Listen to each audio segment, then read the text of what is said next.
Good morning, everyone.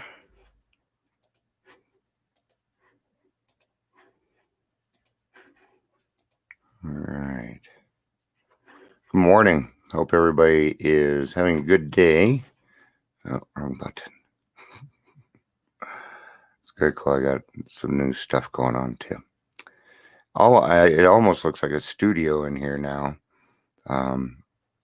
Except for any walls or anything to make it keep quiet, right? That's what my this microphone is for, actually. It's a directional microphone.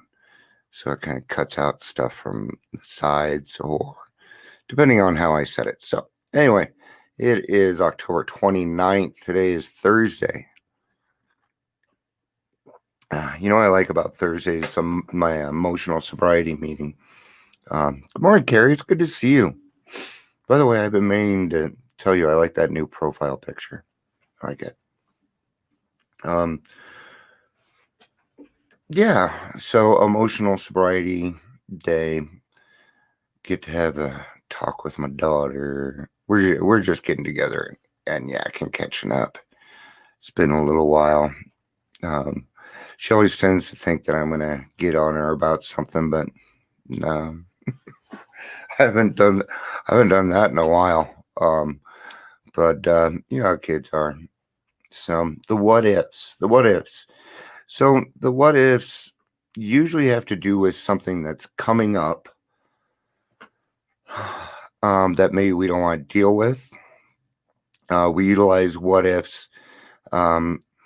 Especially the what ifs, like you're taking somebody into treatment and, what if I can't get to my court date? What if I can't do this? What if I can't do that? Right. Or we might, be in the program for a little bit longer and we're like, well, I have to go do this. It's not going to be a comfortable conversation, and then we start planning. Then we start planning it in our head, right?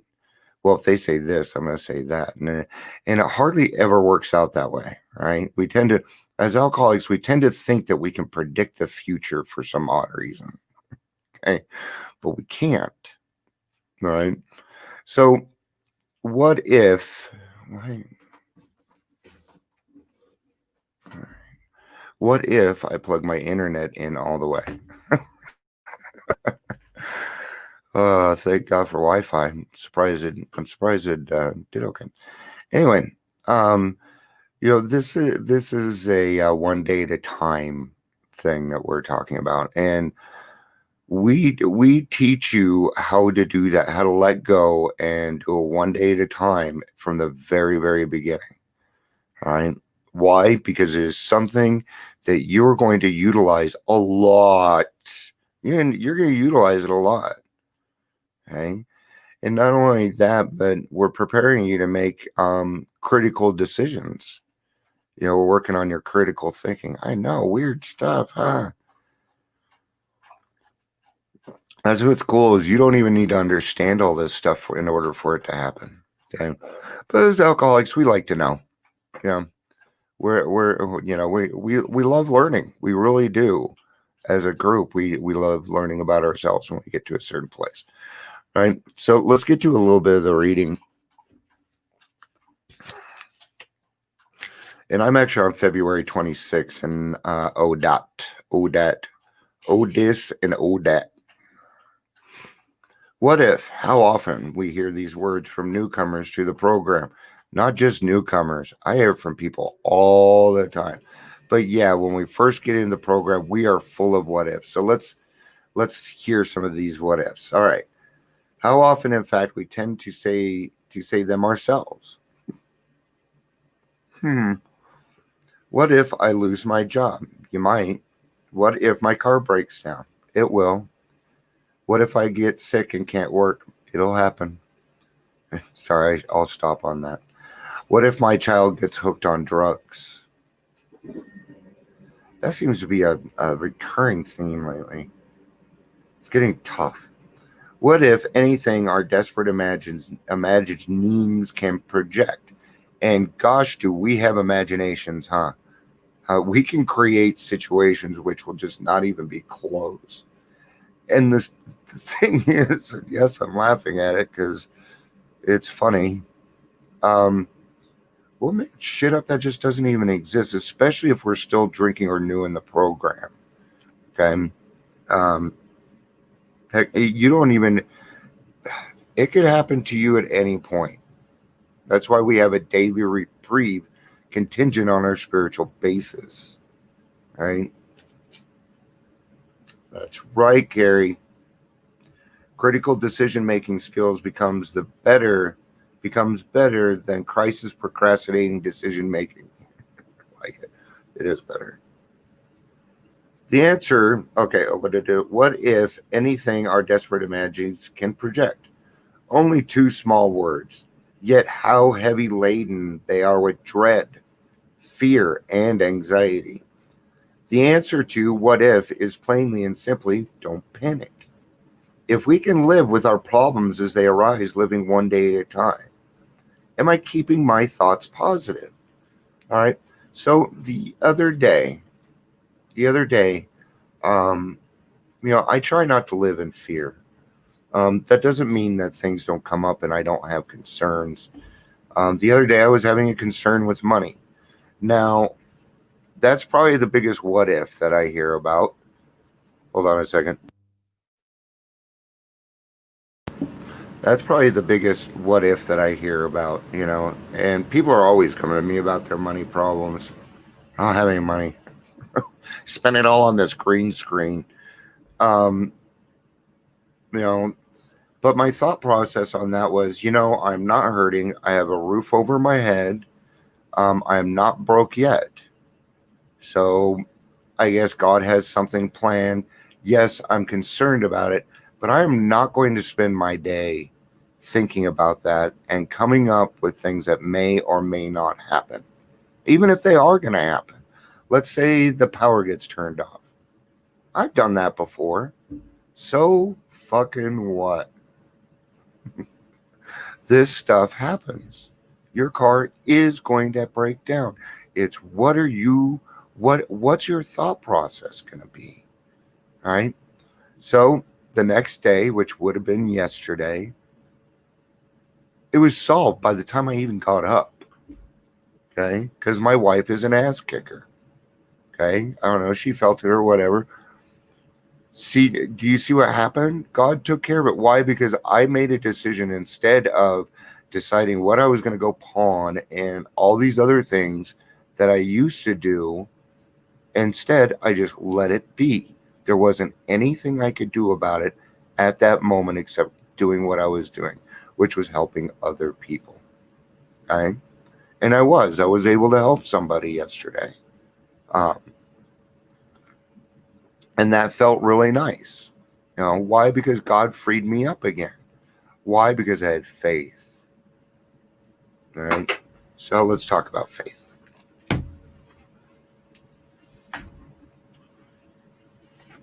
Much to our relief, we discovered we did not need to consider another's conception of God. Our own conception, however inadequate, was sufficient to make the approach and to effect a contact with him. It's one of my favorite parts because it is the part that saved my ass from my relapses. When my sponsor, Paul, came up to me and said, Dion, okay, we love you, but enough is enough. You have not met God yet, and I'm going to introduce you. Okay? Don't worry about it. Okay? I don't want you to worry about it. You're going to have your own conception. Okay? Our own conception, however inadequate, that saved my butt. Right there. Was sufficient to make an approach and effect a contact with him. All right? So even though my concept might be inadequate at the present moment, it gave me the willingness for my sponsor to do this. Dion, this is God. God, this is Dion. Have a great conversation. And he left it at that. That's literally what he did. And I thought that concept of doing, I'm getting chills now. that concept of doing that, I thought was just phenomenal. What a way to approach it. What a way. I mean, I was ready, but no, that fear wasn't there. I wasn't scared to go meet God. That was pretty cool. As soon as we admitted the possible existence of creative intelligence, a spirit of the universe underlying the totality of things, we began to be possessed of a new sense of power and direction, provided we took other simple steps. Okay? It's already happened. All right? So if you want to take it back, it's too late now. All right? We've already ruined your drinking career. Okay? Now, when I talk about you can lead a horse to water, but you can't make him drink, okay? Ray Hayworth used to say this, but you can shove his head in there and sure make him wish that he did.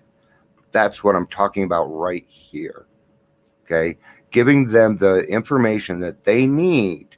You're going to have to shove it down their throat, okay? Because they're not wanting it. So I shove it down their throat. I do this sometimes. But then they know what to do when they're ready. They might not come back to me, right? I may earn my portion, maybe, who knows? Depends on their kind. But they'll get back to the program and then understand.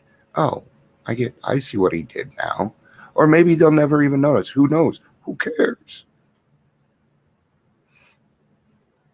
All right. We found that God does not make too hard terms with those who seek Him. No. To us, the realm is a broad, roomy, all-inclusive, never exclusive or forbidding to those who earnestly seek. It is open, we believe, to all men. When therefore we speak to you of God, we mean your own conception of God.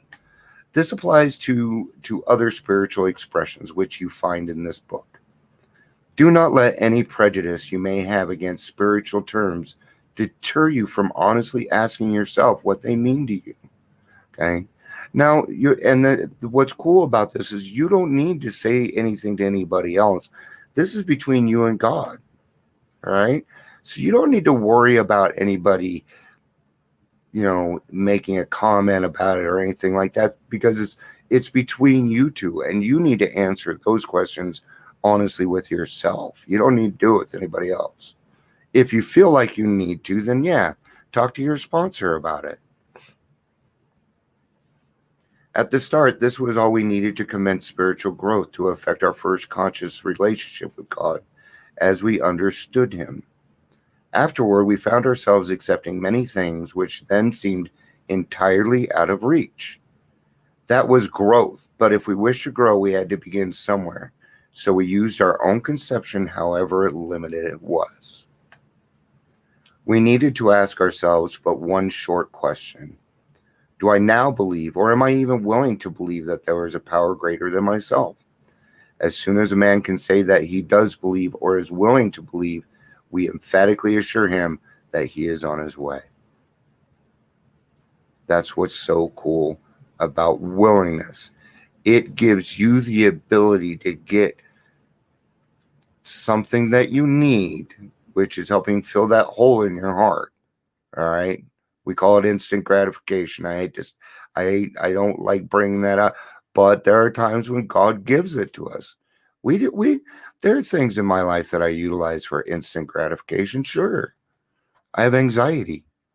I kind of need it. Now, I don't walk around expecting that all the time. Heck no. Those are, break glass in case of an emergency kind of thing, and it doesn't happen as often. So as soon as man's it has been repeatedly proven among us that upon this simple cornerstone, a wonderfully effective structure can be built. Okay. So your cornerstone comes right after you pour your cement, right? That's why this is step 2. All right. So we were talking about God even right before and getting into it, right? I just think it's so cool how one thing leads into another and how one thing fits into another. Is recovery so cool that way. And it makes it easier for me to do this. May I grow spiritually without being held back by anxieties. May projected fears not hobble my pursuits or keep me from making the most of today. May I turn out fear by faith. If He will only make a place for God within me, He will remove my fears. Today I'll remember I can only borrow trouble at high interest rates. That's hilarious. Yeah. You know, it was a long time ago, but my sister's always, my younger sister has always said these little things to me throughout my life. And one of those was, Dion, I just need to accept the fact that your life is always going to be drama.